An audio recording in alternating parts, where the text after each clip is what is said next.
Time to experiment a little more with these assisted jumps. I've watched a bunch of videos around YouTube and I've seen people doing them in all sorts of ways. Same as I did them last time in full flexion down at the bottom, and also in this more reactive bounce kind of style, which mimics more like a way that a jump really looks like. I don't really flex everything as I am approaching to jump as high as I can.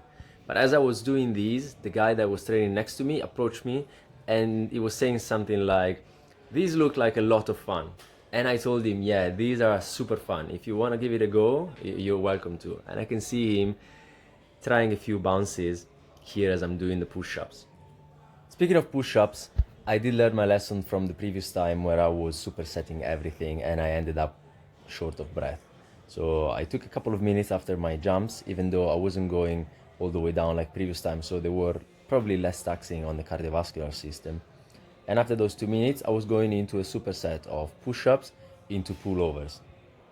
I stayed in the same area, so the workout itself didn't really take a long time, which was a very welcome change from the previous times, and also a good sign that in a vacuum, my training sessions are not really that long, and the fact that I'm working every day means that I should not really be in the gym for too long anyways.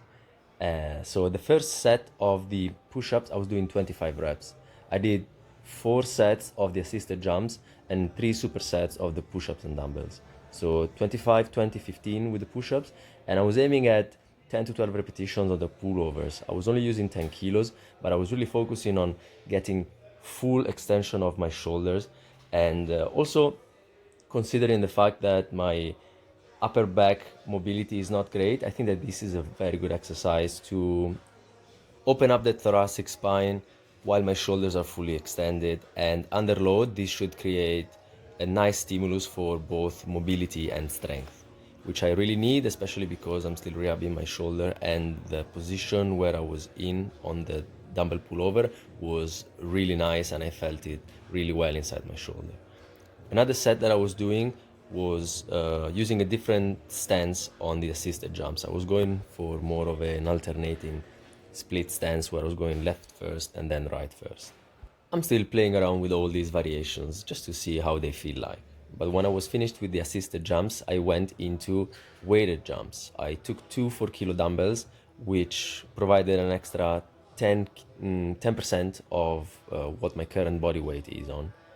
And I was doing 3 sets aiming at 8 reps. The aim was also at fully extending the legs and not tilting my head down too much.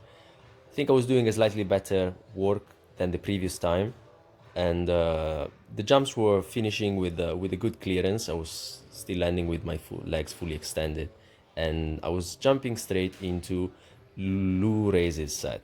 In here, I was keeping the same weight in my hands, and I was aiming at 12 repetitions from the 10 that I did the previous time, really focusing on engaging the lateral side of the delts to initiate the movement. Don't want my rotator cuff to freak out and tighten and give me a painful sensation. The session overall was great. I managed to get in and out in a good time frame, and all the exercises were good. Ciao.